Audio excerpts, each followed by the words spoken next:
Pappy out, let's talk it out. What's it like? What's life all about? Oh, Pappy out, say your piece. Laugh at yourself, slap your knee. Pull up a chair, it's time for Pappy Hour. Your hosts, Lucas Buddy and Eric Thompson. Ready for that riff? Dakota Coburn was just on, and you know what? A little bit of a trip.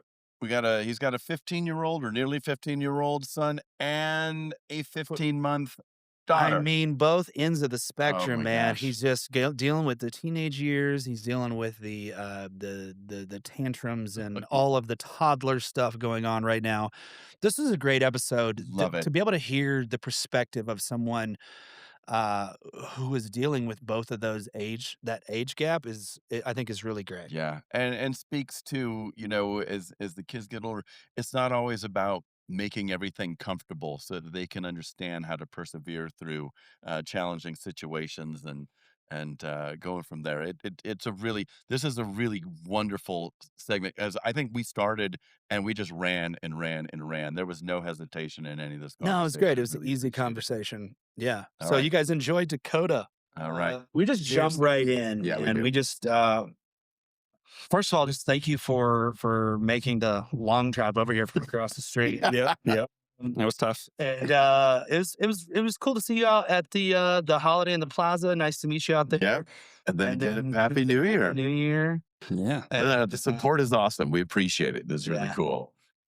Yeah. So we just we want to get into wherever you want to go today, but we kind of go through like who were you before you became a dad? Did you got the questions and everything beforehand? No, I didn't look at them. That's fine. Yeah. If you sent them to me, I didn't look at them. Totally fine. Totally fine. I like just being caught off guard. Yeah, there you go. I love it. Yeah. All right. Uh-oh. So who was Dakota before kids or maybe even before marriage? What was happening with you? You're from Boulder, Colorado.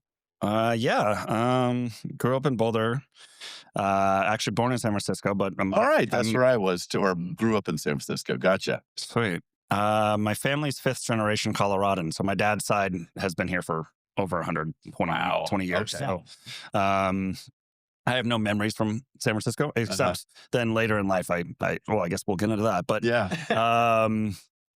I spent a lot of my adult life in San Francisco. So kind of at a young age, I got into cooking. Okay. And so before I was a dad, I was a chef. I started cooking when I was about 13 and first went to school for business out in California in Santa Barbara, and then quickly dropped out because I just Wasn't it? Yeah. like to surf every day instead of go to Yes, school. of course. Oh, yeah. And my stepmom was like, Dakota, you've always loved cooking. Check out the culinary school of the Rockies, which is now Escoffier. And so I came back. I just did like this intern program that was like part-time, and it just kind of get my foot in the door. I was like, okay, well, I can cook anywhere in the world. I love to travel. Yeah. I'm going to do something I love. Yeah. Don't know if, I kind of, it was before it was really cool. Right. Yeah. This was, 25 years ago. Yeah. Yeah. Like literally before, like everyone wanted to be a chef, and back All of when a you sudden, still got foodie pants was through the your rage. head and all that Yeah, kind of fun yeah. stuff. So I went to cooking school, and then I took a job as an intern down in Denver at a place called the Coral Room, which is no longer there, sadly. 32nd and Lowell, and a little Pan-Asian spot. And I just kind of learned there. And like the first week or two I was there, somebody was like, hey, make this special tonight. And I made something, and one of the regulars was like, this is the best thing I've ever had. Nice. And I was like, okay, maybe I'm good at this. Yeah. So all right. then I Some kind of just, confidence. I just kind of ran with it from there. I went and worked at the Flagstaff House for a while. Okay. And then I was like, okay, I want to take my career to the next level. What do I do? Yeah. And I kind of started talking to some of my mentors in the space. And they're like, yeah, you could go back to a bigger school, get like that degree, Right. but you're going to spend $100,000 and you're going to come out like kind of frustrated and hate your life. Yeah. They're like, go challenge yourself. So I was like kind of in that space. I already like wanted to go work for the best. So I wanted to either go to New York or Seattle or San Francisco or something like that. So I ended up going to New York. I'm going to try to make this as quick as possible. No, you're great, man. Running through this phase No, at this least, is beautiful, right? and went. So I was 20, almost turning 21. It was fall right before I turned 21. I moved to New York by myself. Yeah. One of my buddies kind of told me he was going to meet me there, and which he did. He did eventually. Right. But I I went. sense a little bit. Yeah. There's a little something going on. Yeah, you feel some sort of way. He said he was going to meet me there. Yeah. I mean, he did, but It took a little while. Yeah. No, But you're on your own in a big city. We were best Yeah. friends. Yeah. Yeah. So I lived in hotels and hostels Oh my gosh. for about a month and a half until I could get into a place. It was really hard to get into a place until I had regular paychecks. Sure. And so I took a job at this place called oh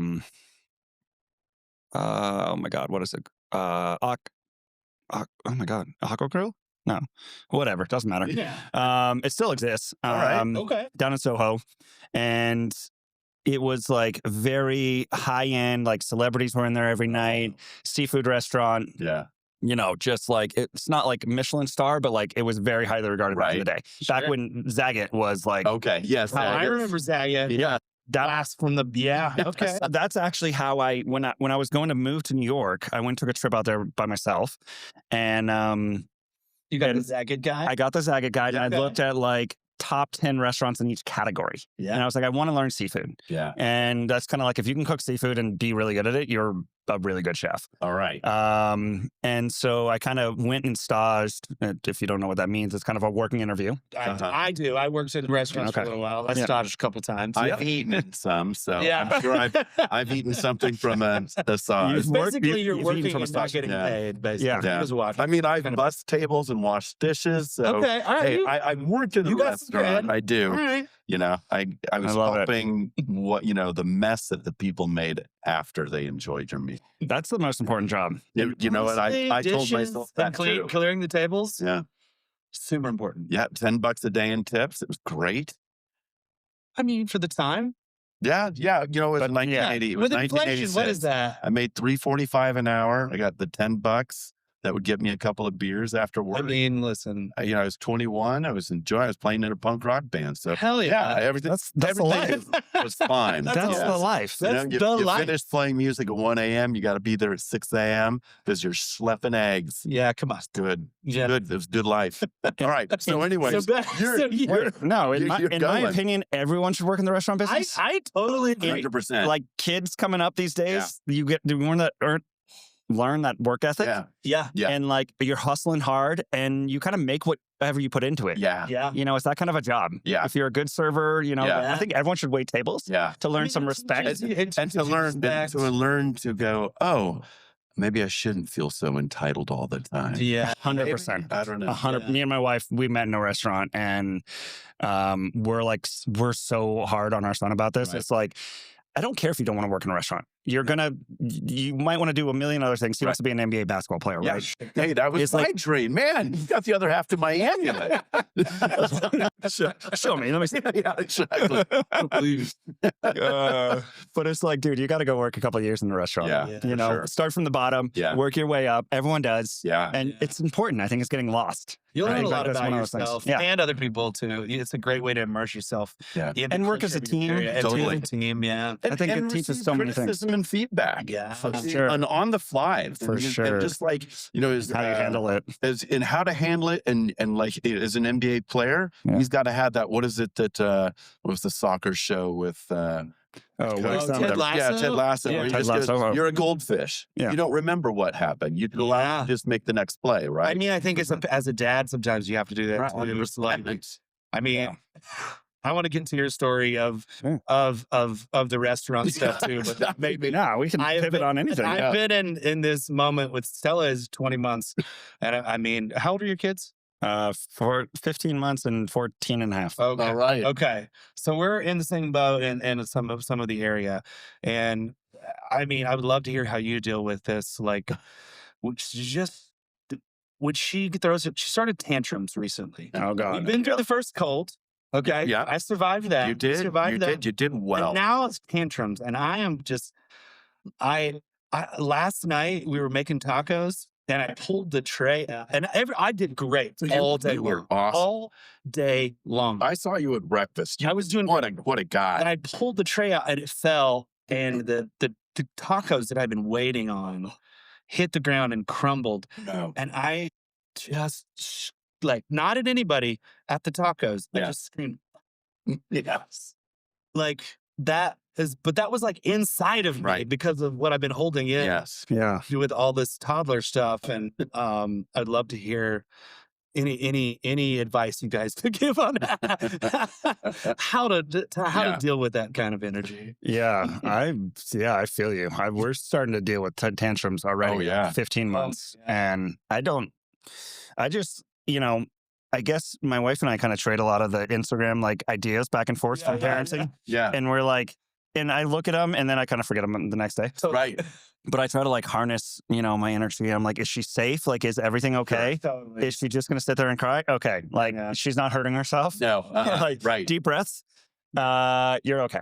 Yeah. Yeah. And my wife's a first time mom, and so sometimes she has less patience than I have, and she knows. I'd say that to her face. Yeah, yeah. She knows that. It's hard. But There's a learning curve to it. I think I Yeah. thought I was going to be like zen and chill going in, and I find myself don't stop laughing, okay? My boys are in their 20s, and so it brings me back. It is so Oh cool, my God. man. It's just so great. I look forward to being where you are, being able to laugh. But you know what? You see them less now.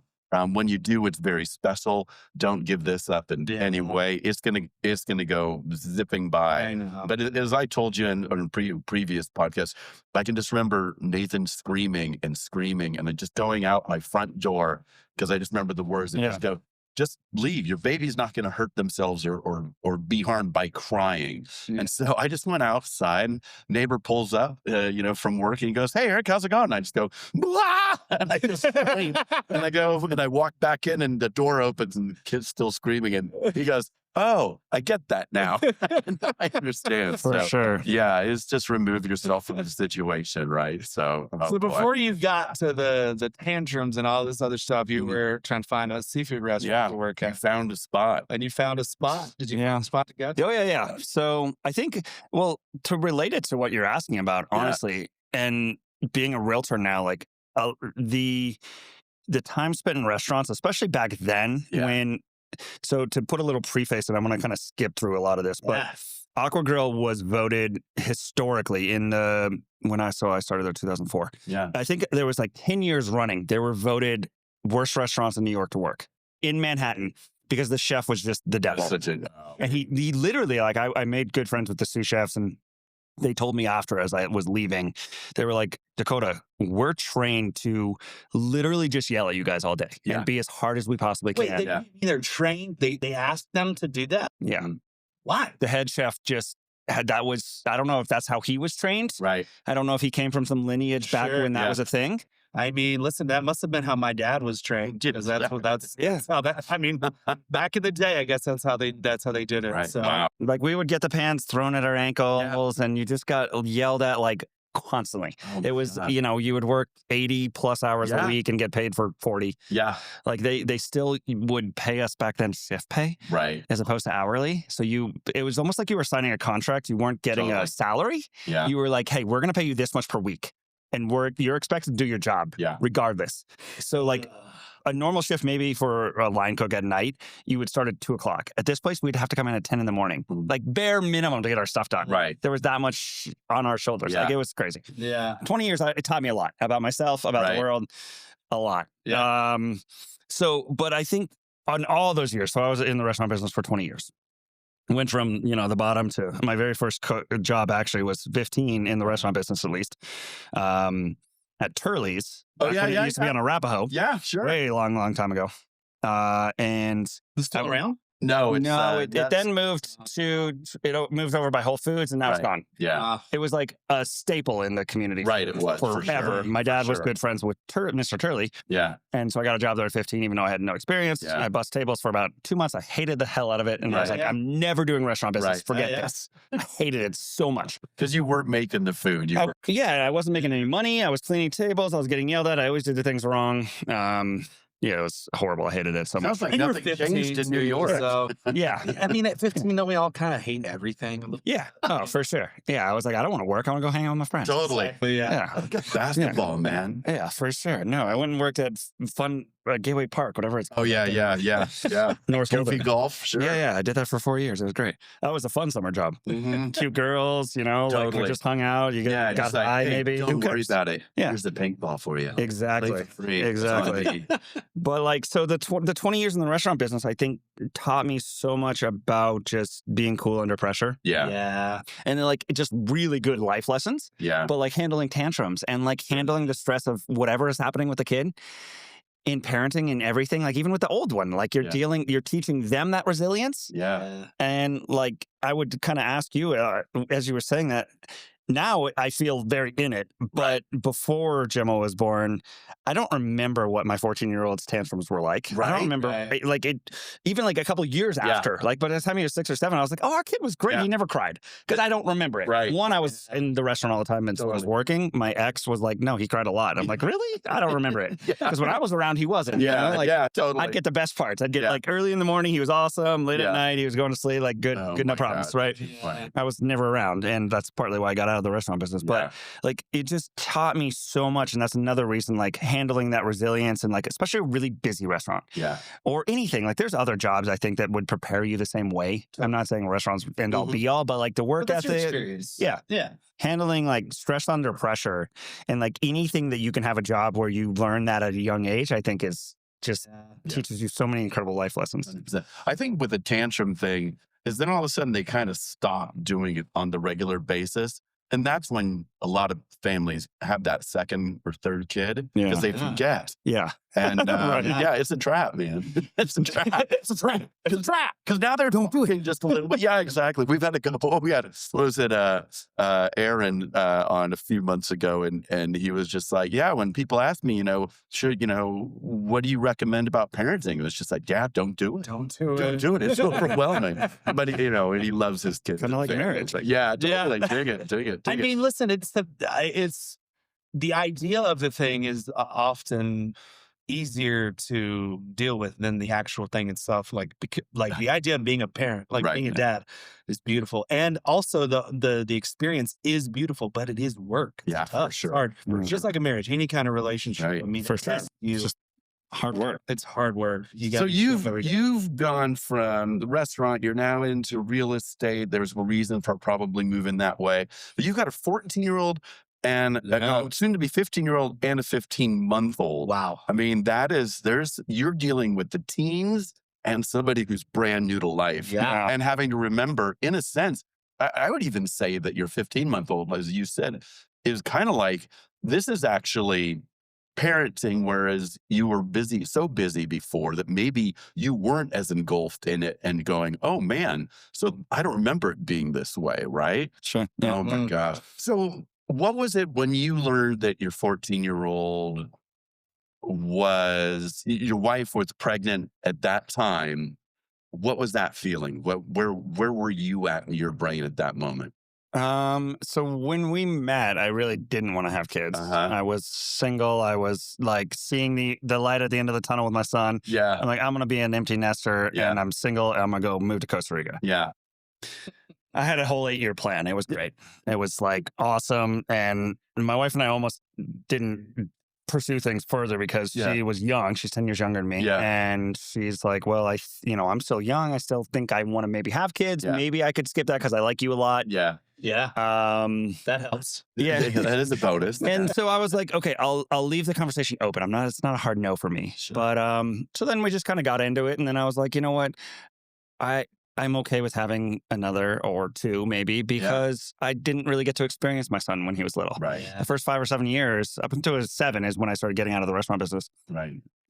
And so like that first 7 years I was there, but it was like weekends and, like nice lunch for like, I always prioritize like fun, like have some quality over quantity. Right.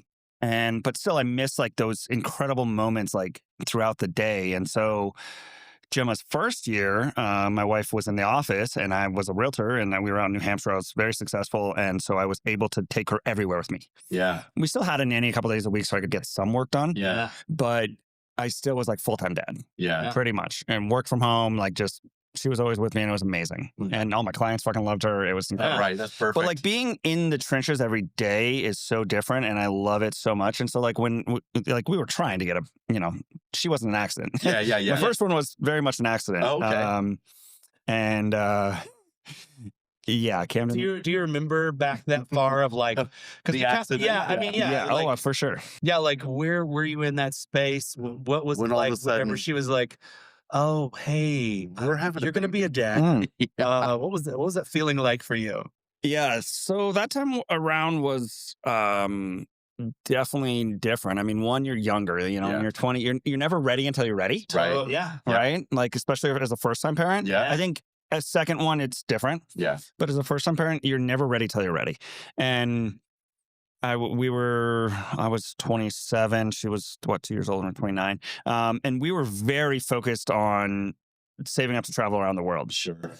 And we just happened to go. We were in Australia actually living full time, and we went back to New Hampshire because her best friend was having a baby. And it was like it was a 1 month like just little hiatus, and then we were gonna go back to San Francisco, save up some money, and we had like almost already bought our around the world tickets. Yeah.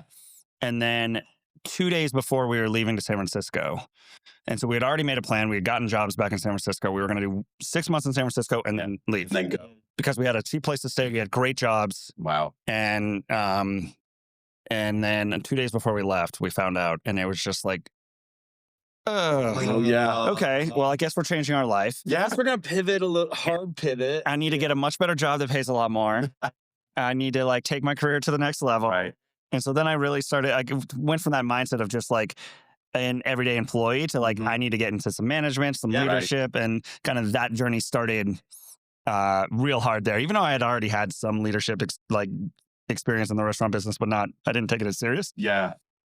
So it was just a big pivot. So would you say like it pushed you to focus your energy of like now everything?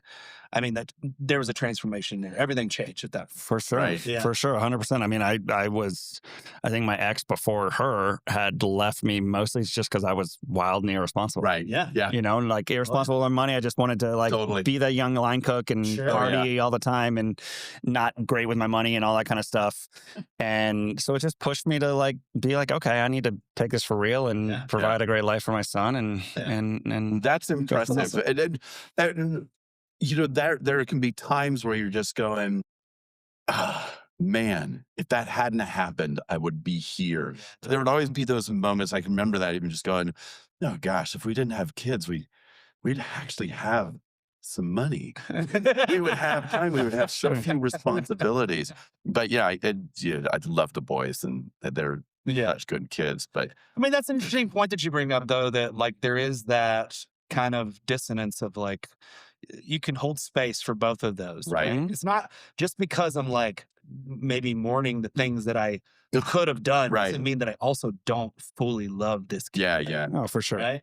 One doesn't take away from Yeah. No, I love the idea of using the term pivot also, of just going, okay, not going there. Yeah. I'm not going to SFO right now to fly out. I'm actually looking at maintaining this least expensive place in San Francisco. That doesn't even register for me. Inexpensive San Francisco. Just that's what had to drive us out. But so now you're in the delivery room.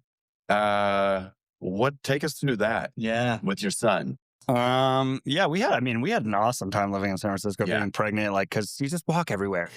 So like we were both so healthy, like the food obviously so fresh and amazing. Yes. Like, it was all wonderful. And we had a great place out of Richmond. Like, the son was born in whatever the UCSF hospital there up in by the park. Yeah. And it was amazing, caught him, of course. And funny little... Got to catch him? Oh, yeah. Oh, that's awesome. Funny little story. I had just bought brand new shoes the day before. Yes, sir. And for some reason... Guy? Not really. Okay. Good. No, I'm really not. I'm really not. My son's a big shoe guy, and I'm really not. I could care less about my shoes, actually. But you got brand new shoes. But I had brand new shoes, and I was like wearing them for some reason. And as I was catching him, and there was blood gushing everywhere, I was like concerned about my shoes. Yeah. As like a little side note, not Yeah, like I was yeah. obviously concerned about holding the baby, Yeah, but right, I right. was like, Complex creatures, okay? Yeah. It's a lot going on. I was Right. like, Whoa, hang on. wait. And then you're What's looking the at your honey glaring, your Yeah. wife glaring. Come on. Yeah. Jeez. That was a wild delivery too, because that hospital is a training hospital. Yeah. And so at any given time, there was like 8 people Right. in like the a- hospital like it's learning, observing Okay. and like being involved. And thank God we got the midwife that we had been with the whole time. And it was Yeah. lucky just because the pregnancy took so long that she wasn't supposed to be there. And then she was, because delayed till the next day, Uh-huh. which calmed her down Yeah. Sure. significantly. Were you like stressed out, or were you like nervous? No, I wasn't like, I definitely not really stressed out or nervous. I think I was naturally meant to be a father. Yeah. I think I was always told when I was young that like I'd be a good dad and be a good leader, be a good teacher. Yeah. Like, So you're more curious about this. And you're just like, yeah. You'll be fine. yeah, 100%. I really, providing the best life and like those intangibles, even now, like as a second time dad, it's like, am I doing the best I can Right. and providing them with the best life? Yeah. And like, I always have to kind of remind myself that like they have, a warm home, they have food, they have all these things. And when you look back on it, like actually a tougher life is really honestly almost better for them. And, not too much entitlement, not too much getting spoiled and all these things that like we as parents think we need to provide. Yeah. But like really all you need is love. Yeah. It's cheesy. Yeah. I mean, It's but cheesy, it's but true. like It's true. it is really true. So, I read something yesterday about the other day that kind of inspired me to just be a little harder on my son. And I'm pretty hard, but it was just something about like giving those kids, especially boys, those really hard life lessons of just kind of pushing them to like be a good human. Right. And I think it is really lost in our our age raising kids. Yeah. So many people are just being too soft on their kids. Right. the They're pendulum's pushing the swing. easy button. Yeah, Right. for sure. I don't want you to. And I do it a lot struggle too. Or suffer Yeah, for sure. or anything like this. And yet, no, if we got to make our kids uncomfortable sometimes, Yeah. or have them not necessarily make them, but discomfort's going to happen. Yeah. You're not there to rescue. It's just like, hey, you've got a brain in there. You have experience. Yeah. You've seen Figure us it deal out. with this. Go for it. Yeah. And that's where I would ask the kids. I just go, so what have you done so far to remedy this? And I said, well, it came to you. Okay, well, what is the issue? Well, it's the school. Who could you talk to there? Yeah. Well, I guess the teacher, and I remember my youngest would always just go, yeah, but they don't want to be disturbed. And I go, oh, they do. Yeah, I that's their remember, job. son, I work in education. When a student comes to me, I know they're bought in. So I'm bought in too. So say 100%. hi. Yeah. 100%. And then once they experienced that, it was really a difference maker. And they are so independent. It's more my wife, but I will take some credit, but they're just solid kids. It blows me away. And ups Pretty and good for you, downs, because and I'm life worried is about landing. the teenagers out there right now. Yeah, So good for you. yeah. Like, But there's some really great ones too. I mean, that's the thing is that it's sad that there's so much portrayal of young people and lots of issues. There is just an amazing group of people out there, young people. And I have hope. And then there's other things. There's other things that are running me right now that have me more concerned. But I think For most sure. people will do okay. But it'll be a 50-50, just like now. Yeah. So how are you dealing with that? Like, Yeah. you said being harder on them. Is there anything you could think of that's like, for other dads that are listening out there who have teenage sons, Right. that are like, What would be a push? because the pendulum, it does swing. I've seen it just in like the research in like my own childhood and the kids these days, where it is like this swings to like really soft and then this like really like overbearing and hard, but like where's the middle ground? And have you found that? For me, it's just that discipline of, get your work done or your Right. chore. Like, and I try not to even call them chores. It's just like, you're 14, you're old enough to help and know what you should do. Yeah.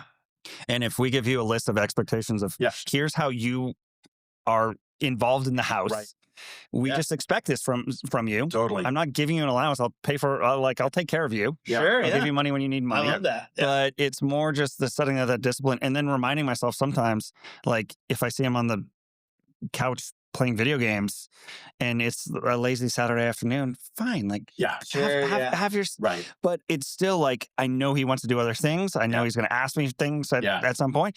And just like taking that minute and being like, hey, did you do this stuff? Yeah. Like, these are the expectations. This morning, I did my 10 things on around the house that I needed to do. Yeah. Do yours, and then you can relax. Yeah. Like, I want, like, learning how to, there's this great book out there called Eat the Frog, and it's doing the hardest things first in the morning before you do anything else. Yes. And whatever it is you do, doesn't matter, your work, your life, you're going to the gym, Yeah.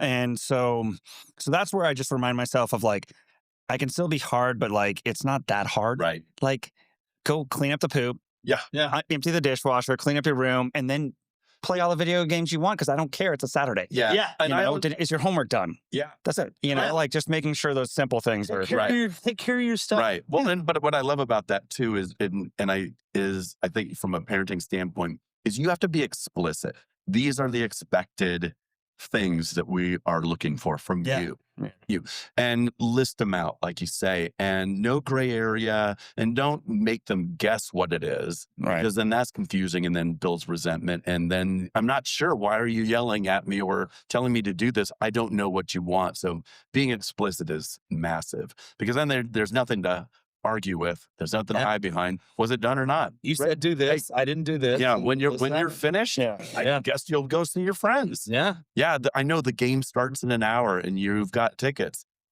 Geez, I hope you can finish washing the car. Yeah. Whatever. So that way the rules are the bad guy, not necessary. For sure. I have a super interesting point on that. And it really would like great topic and conversation. Yeah. So along those same lines, like you set the expectation, but kind of an argument I have with my wife all the time, being younger, being a first time home, and she's also, a stepmom to a teenager. Right. Having not raised him, she came into his life at like 9. Yeah. And he already had a lot of set ways and unfortunately a lot of bad habits from his mother. Gotcha.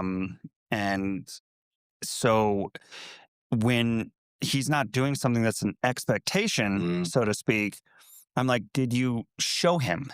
Did you, like, if you ask him to do something, does he know how to do the thing you're asking him to do? Right. And that's like a lot of times, yes. Like we've shown him 20 times and he's still not doing it. Oh, sure. Right. Like, okay, let's kick him in the face. Right. Not literally, but like but there's going to be yes. consequences that come from it. Right. Yeah. But if you haven't shown him, and like that was an argument I had the other day, it's like, unless we show him exactly how we want it done or how we want it done, then the expectation isn't there. The same thing with any career. Totally. Like if you're training somebody how to do something, if you don't show them exactly the way to do it, then how can you expect them to do it right? Or how can you expect it the way you want it done? Yeah. And so like that, I think is really paramount. And I'd love your opinion on how, like with your kids, like that, like, hey, go do this. But if you don't show them, like with a little kid, obviously you're going to show them. But as the kids grow older, like you kind of got to be like, this is how you wash the dishes. Right. This is how you take out the trash. Yeah. Even though they're obvious to us. But if you don't show them exactly, like you scrub it and then you wash it and then you put it here, or you scrub it, you put it in the dishwasher, whatever it is. You can't just say, you see me do the dishes for the last 14 years. They're going, actually, I didn't. No, I didn't pay any attention, right? Because I finished my food and I left. All I know is that there's like a dish fairy that comes in and takes care of all this stuff. So it is being explicit, showing, and demonstrating it. Otherwise, you're going to get the half-assed job, which happened to me. I go, son, you're going to wash my car. And he was young. That was really probably a little too unfair at that time. Like 3 or 4? Well, a little more than that. Yeah, I think he was probably 10. But so he washed my car, but I never showed him how I did it. And then when I said, dude, there's still dirt all over it. You're not earning your $2 yet. He got so pissed off. He threw dirt all over my car, and then he had a busted finger. And I learned this before. He keyed my car from front to back. I was like, oh, son, you should go to your room now. And there was a great story on a different podcast of that where we went to a body shop, and I just said, yes, my son scratched the car. I need to know how much it's going to cost. And I'm winking and winking. And the guy picked up on it quickly. He's just, oh yeah, just from looking at it, it's going to be about $480. But I got a guy down the road. He might be able to do it for half that, but that's still 240. My son was white, but I didn't set him up I also kind of set him up for that failure. Yeah. And so I think about that now and it's like, crud. But yeah, I think it's, I mean, as Stella's my first kid and I haven't had the opportunity to deal with teenagers other than like in a far removed situation. Yeah. The time that we have with them is so short, right? If they leave the house at 18, fingers crossed, if they're ready. Even that time, the time that out of the house, I mean, I think that there was a time in life in our culture where parents were just like preparing their kids for always being their kids. And now I think there's a shift, or at least I've seen a shift in me and the parents around here trying to prepare kids for that time when they're going to be adults where it's not, where they have to figure life out for themselves. And so this short amount of time that we have with them, fail in that time. Right. Figure it out, like suffer. Yeah. Because if you can suffer under the umbrella of the love of this house, then you can figure a lot of shit out that when you get out of here is going to be, it's like being in that kitchen, right? Mm-hmm. It's not necessarily that you're going to yell at this kid all day long, but just go, listen, dude, when you get out there, people aren't going to be as nice to you as I am going to be to you. So if you think right now you having to do these chores sucks. Yeah, wait till you have to pay bills. Wait till you have to pay bills. Yeah. Put food on your table. Yeah. It's really great. It's where my oldest son just started his career. He's working at CU as a lead videographer and photographer for the Leeds Business School. And so I'm getting excited. I'm just like, oh my gosh, I get to take him off my insurance, car insurance. Okay, he's getting great benefits and all this other stuff. And I'm just like, I'm going to save so much money. But he's like realizing he's going to have to pay for these things very soon, and it is a trip. Just going, okay, kid, this is when it really, it's go time. Yeah. When it really hits. Yeah. So the birth of you was it Gemma? Gemma is more fresh on your mind. Yeah. How was that different than? Did you catch her as well? Yeah, nice. I didn't think dads got to do that. That's incredible. Some hospitals won't let you. Yeah. That's what we've been told. And it's becoming less rare that they allow it because of stupid reasons, honestly. Politics, but so that one was in New Hampshire. Okay. And yeah, I kind of got lucky. We had, again, a great midwife there that helped, and it wasn't the same. Like I really truly caught Camden, and it was more like a sort of half catch. Yeah. And Montana was like a handoff. What did they? Term? Yeah, it was like a for sure. It was much more of a handoff lateral, right? That's so being the first one to hold her, but then it's more like straight to mom. Also, in that situation, you're always kind of straight to mom. 100%. But like that one was so different because it was a much more intimate situation. Only three of us in the room. Right. Because you're not at UCF 15. Yes, totally. And everybody's judging, and everybody's face is where the baby comes out. Yeah, and there's like 10 little assistants helping your wife stay calm and all these kind of things. Oh my God. I mean, thankfully the first one actually wasn't my wife, but we were together long enough. The second one was just like so calm, and like Montana was my wife now was she was a rock star, and like it was so quick. Wow. It was like a very active pregnancy was like 30 minutes. Holy cow. That's not very usual, common for first time, right? That's incredible. Like she was in labor, I think I forget the number, 6 hours. I'm sure she'd hate me for forgetting, but but like active was like literally 30 minutes. I was like, holy cow. Wow. For the record, are we going for Guinness Book? That's like C-section timing, right? Like, it was incredible. Like she was just like, get this fucking baby out of me. She actually literally said that on the totally. Yeah, like it was awesome. She get the epidural? Awesome. Did she go natural? Yeah, no, she had to get the epidural. That's really fast then. Yeah, with an epidural, it was massively impressive. Yeah, and and then just that joy, obviously, of that. Making sure that there's all the fingers and toes. It felt like all. Like the first time again. Yeah. And then I love your expression right now, because it is, I mean, you picture it. No matter what, I can picture I'm both glad my this is boys turning right into now. a video podcast. Yes, so right. People will be able to see that. Right, because it's such a treat Yeah. to have that experience. And now, did you know for either child the sex ahead of time, or did you? Yeah, you did. We did, Okay, yeah. all right. Yeah. I wanted it to be a surprise, but Yeah. my wife doesn't do surprises. No surprises. You don't Yeah. do surprises. We did that That's on good to know. with our first. We were we did no knowledge, and then Nathan comes out, but Chris and I were just so happy together, right? And then finally, the nurse goes, "By the way, it's a boy." It was like, oh yeah, Oh, okay. cool, yeah. Yeah. All right, Lynn.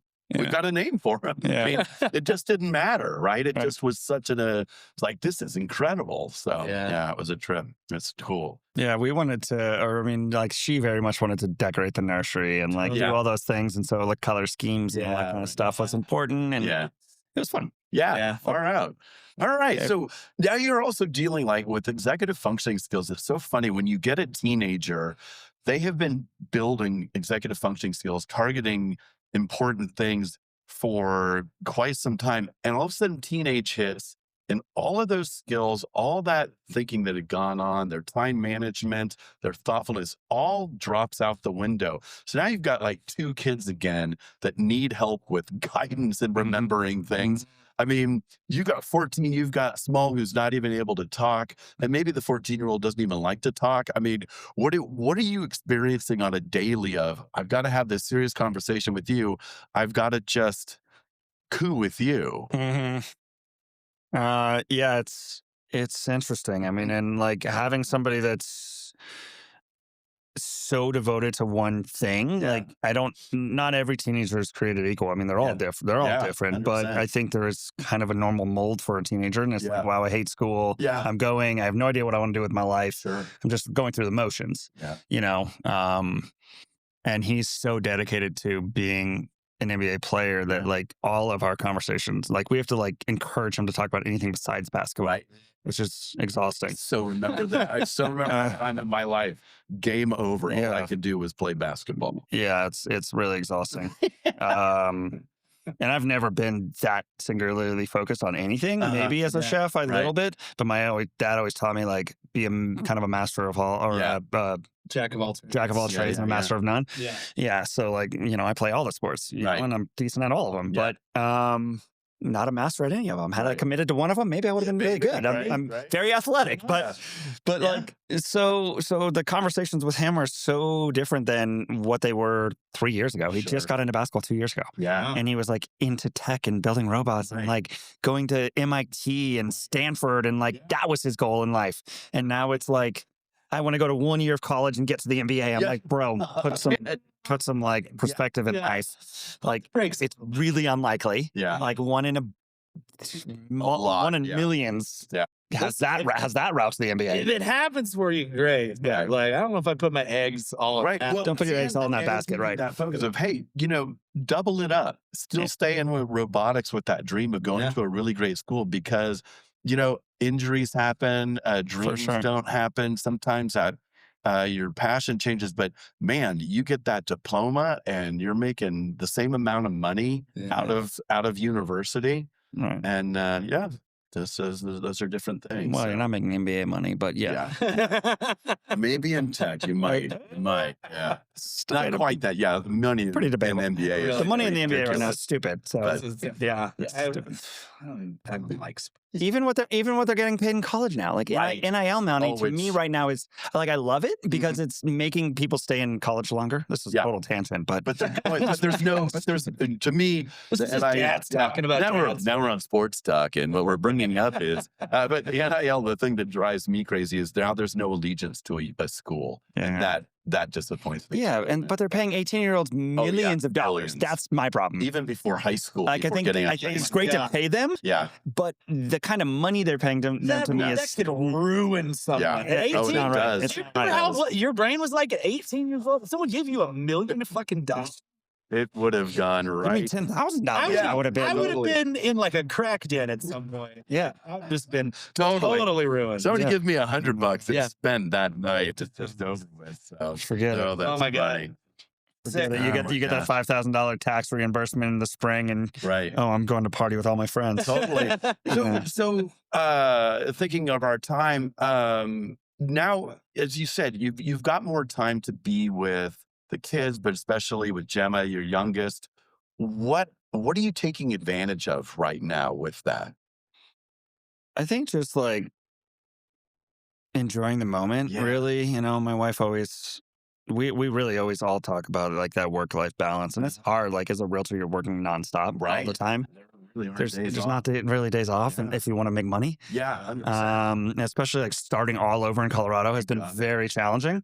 So in New Hampshire, it was a little different. It was really just like, I just would stop whatever I was doing because like I always knew business was coming and going, and it went pretty well for me, and I could just stop and play with her for a couple hours, but like finding that time, and I think with both kids, really, it's not just the 15-month-old, but the 15-year-old. If they want your attention, especially with a 15-year-old, actually, if they want your attention, you kind of got to stop what you're doing. Yeah. And that's hard. That's kind of harder for me. With her, it's like, I know, and my wife and I always say is like, when I come home from like a couple hours where I've been doing showings or whatever the heck, I'm out doing stuff, and I come home, it's like the first 10 minutes, just focus on her. Totally. Forget everything else. And if I focus on her for the first 10 minutes, everything else becomes easier. Right.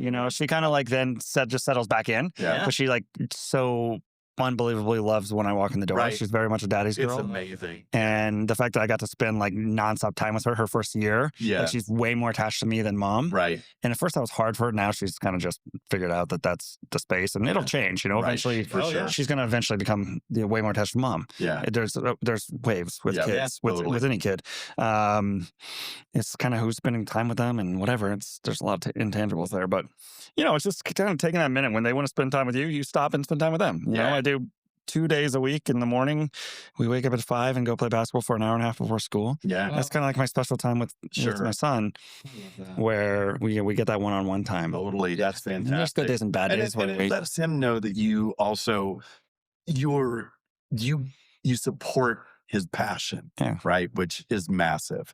Right. But it's just like, you may be telling me I need to consider other things too, but you still support me, and I appreciate that. So. Right, for sure. Well, that's well. I know. We got you got a game. You got to go get prepared for. We got a big game. Listen, when this comes out, this game will have already been decided. But we want to again just thank you for being here and say if there's any like last minute like wisdom that you can offer to dads out there. Something you wish you would have known. That's a deep question. That's one I wish I would have looked at.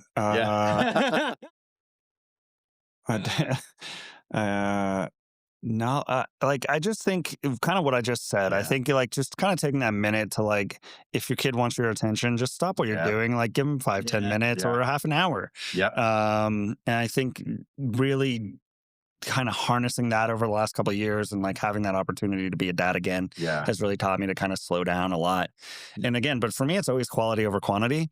Like I can spend all the time in the world with you, and my son understands this. He's old enough where it's like, I can't spend every minute with you. And my son and wife know very well, like I go through these, right? And so like, sometimes I'm not gonna be around at all. Right. But when I'm around, I'll be around. We'll take awesome trips. We'll do cool things. Like that's when you're going to get my focused attention. In the winter, I'm slower, so we're going to hang out more. In the summer, you're never going to see me. Right. Like there's weeks, months where I'm really busy, but always prioritize. Like we really prioritize like making sure we all have dinner together every single night. Those kind of things to me are crucial. Like routines, I think, are really important. But I mean, it really just kind of like being in the moment. I think too many people just kind of brush it off like, oh, I can do this tomorrow or I can have that minute tomorrow, but you never know what tomorrow brings. Totally. Like life is precious. It is. And that time is amazing. The times are precious. I mean, if people don't already know this, there's enough feedback out there that I think most dads should have heard this by now, maybe not. And if you haven't, listen now. You will spend 80% of your time with your kids by the time they're 8 or 12. Sorry. By the time they're 12, you've spent 80% of the time you'll spend with the rest of their life. You got it. Like that's a crazy stat. I wish I knew that about my, like before. I only learned that in the last couple of years. And thank God for social media, all the things it's done. I know, right? Right. But like, had I known that, like, you kind of just take those every moment, especially when they're little, and like how precious it is and how much they need you and want you. Right. And you don't get that time back. Because it's gone like that. Yeah. And you can't get it back. So quick. It's amazing. And then like when they get older, it's like, it's still precious time, you Right. know, even as an adult, you get to spend Yeah. with your parents. It's just like, it's precious. But I think you kind of take it for granted when they're little. I think so sometimes, yeah. Because you're just like, well, I've got all this time with them. Not quite. Well, hey, man, thank you so much. Really appreciate that. Yeah, and since you didn't read the thing that we sent you, I know you don't have a dad joke. Well, but I do. do you have one? I'm horrible at jokes. Okay. Choose one, and this is the one Pick a card, any card. Okay. Give us your try. Yeah. Just go for it. Swing for the fences. This is the best joke that has ever been told. I The best promise. joke. What you got? Why did the Invisible Man turn down the job offer? Why? He couldn't see himself doing it. Wait. Hey. Boom. Hey, I just want to say, Dakota, thank you for the Yeah. support you've given us at the Holiday Plaza Festival, Happy New Year, and now being on the show. It's been an absolute treat. And thanks for the patience. It took a while. Thought I'd contacted you, and I'm just like, oh, wait a minute. I did not. And you reminded me, and I totally appreciated that. That's all good. Man. And now we're neighbors. Yeah. We have a daughters that are Oh, similar my age. gosh. Stella has surrounded by boys. Our next door neighbor just found out they're having a baby. And they're having a boy. So just boys everywhere. Everywhere. She needs more girlfriends. Girl dads. All right. That's forever. All right. Thank you so much, man. Thanks, Cheers. Yeah. You only get one spin around this rock. You only have so many days until it stops. And how you show up for your kids, well, that's your superpower. You might not know it now, but this is your Pappy Hour. Pappy Hour, let's talk it out. Talk it out. What's it like? What's life all about? Well, Pappy Hour,